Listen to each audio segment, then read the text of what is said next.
you would think that being able to count to 3 should be a prerequisite from running for president of the United States of America. At least, you got to at least be able to count to 3. Apparently, Nikki Haley is unable to count to 3. Someone didn't tell her that she came in 3rd place. Someone didn't tell her. Did any of y'all tell Nikki Haley that she came in 3rd place? Because someone needs to tell her. Listen to what she says here about the race that took place last night in Iowa. I want to congratulate President Trump on his win tonight. We have had an amazing 11 months here in the Hawkeye State. Tonight, Iowa did what Iowa always does so well. The pundits will analyze the results from every angle. And she's talking about that one district out of the, if you have 100 of them, one district. This is what she's talking about. She's delusional, people. This woman is totally delusional, and she can't even count to 3. She came in 3rd place. So what does that mean? Ron DeSantis came in 2nd place. Who came in 1st? Trump. Listen to what she says. We get that. But when you look at how we're doing in New Hampshire, in South Carolina, and beyond,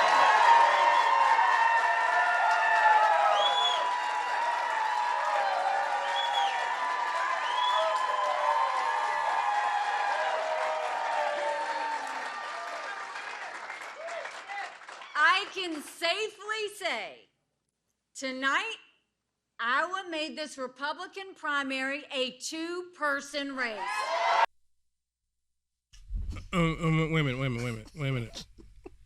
a minute. Did I get something wrong?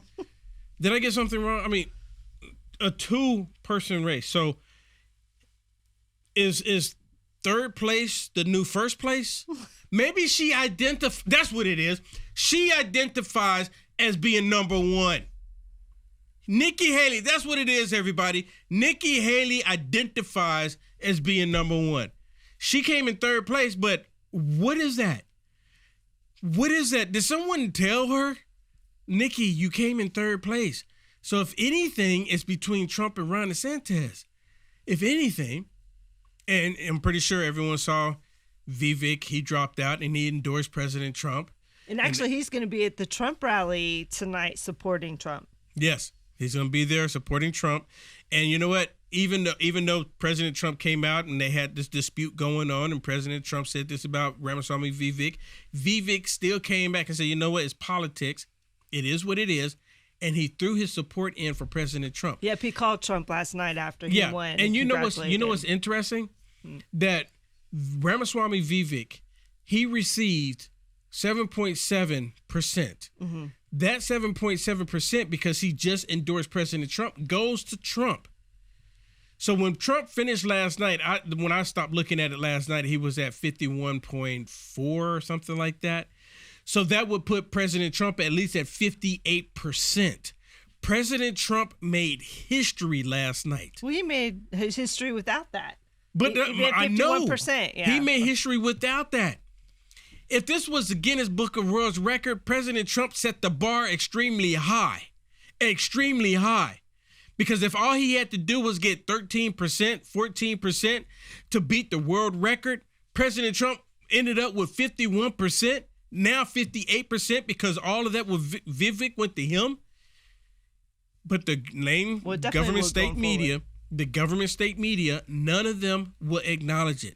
The government state media is trying to say that President Trump, because he got 50%, they said this, that President Trump should feel shameful that he didn't get more.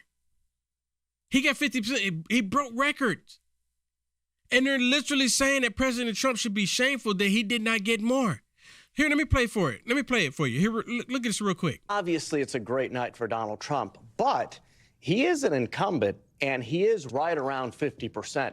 If this was Joe Biden, everyone would be saying that this was an embarrassment, right? So you can look for candidates like Nikki Haley, like Ron DeSantis, to say, hold on, Donald Trump is the incumbent, and he's getting about half the vote. So I think, you can look at this either glass half empty or half full, and I think you'll hear Nikki Haley and Ron DeSantis make the argument that, sure, Donald Trump won, but at 50%, is that the number that what is effectively an incumbent should be making in a state where the electorate is kind of ideal for Donald Trump's candidates? I mean, come on, give me a break. President Trump only needs to get 12% because Ted Cruz, they said the highest ever was 12%. President Trump succeeded that.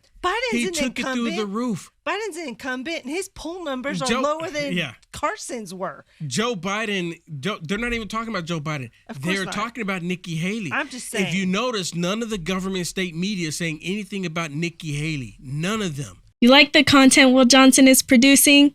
To stay informed and up to date with the current events, go ahead and hit the thumbs up and subscribe to see more videos like this one. Also, to find Will Johnson, visit www.uaf.media.